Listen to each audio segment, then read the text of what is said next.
ఉందండి, అది మా అమ్మ.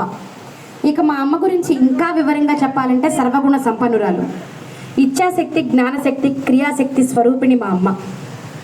తన అందాన్ని గురించి వర్ణించాలి అంటే సౌందర్య లహరి సరిపోలేదు. తన దయ, కరుణ, వర్షం ఎలా ఉంటుందో తెలియజేయడానికి కనకధారాస్తుతి వైభవం అంటే అంత కూడా, అది కూడా ఇంకా తక్కువే అవుతుంది.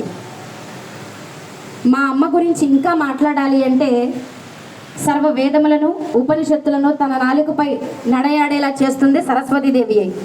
ఎంతకంటే ఏం చెప్పగలుగుతామండి? మాకు ఒక చిన్న అనుమానం ఉందండి. మరి మీ అమ్మాయి చంచల స్వభావంగా ఉంటుంది, ఒక చోట స్థిరంగా ఉండదంటారు. ఒక్కొక్కరిని ధనవంతులు చేస్తుందంట, ఒక్కొక్కరినేమో భేదలు చేస్తుందంట.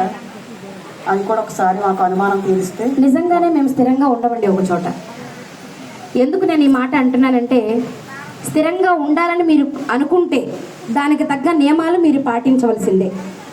ఆ నియమాలు ఏంటి? ఎక్కడైతే మా అమ్మ కొలువు ఉండాలని మీరు కోరుకుంటున్నారో, ఎక్కడైతే నిత్య దీపారాధన జరుగుతుందో, ఎక్కడైతే శివ గోవింద నామ స్మరణములు జరుగుతాయో, ఎక్కడైతే ధర్మరక్షణ జరుగుతుందో, ఎక్కడైతే వివాదాలకి అంటే గొడవలకి, కీచులాటకి తావు అనేది లేకుండా ఉంటుందో, ఎక్కడైతే ఎప్పుడు ఎవరు ఏడవకుండా, రోధించకుండా చక్కగా ఉంటారో, మితభాషణి అయి తక్కువ మాట్లాడుతూ చక్కటి చిరునవ్వుని ఆ ముఖంపై ఉంచుకొని చుట్టుపక్కల ఇరుగు పొరుగు వారందరితోనూ సౌమ్యంగా నడుచుకుంటారో, శుచి శుభ్రత ఎక్కడైతే పాటిస్తారో అక్కడ మా అమ్మ స్థిరలక్ష్మి అయి కొలువుంటుంది.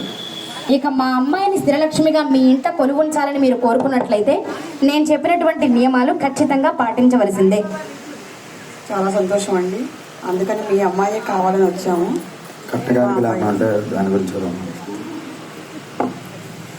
కట్న కానుకల గురించి ఏం మాట్లాడాలని చాలా ఇరకట్టి ప్రశ్న వేశారు. పెళ్ళి మేమే చేస్తున్నాము.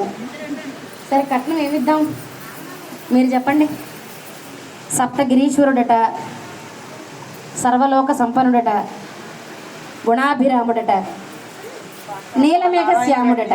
సాక్షాత్తు నారాయణుడు. అయినా నీలమేఘశ్యాముడేగా.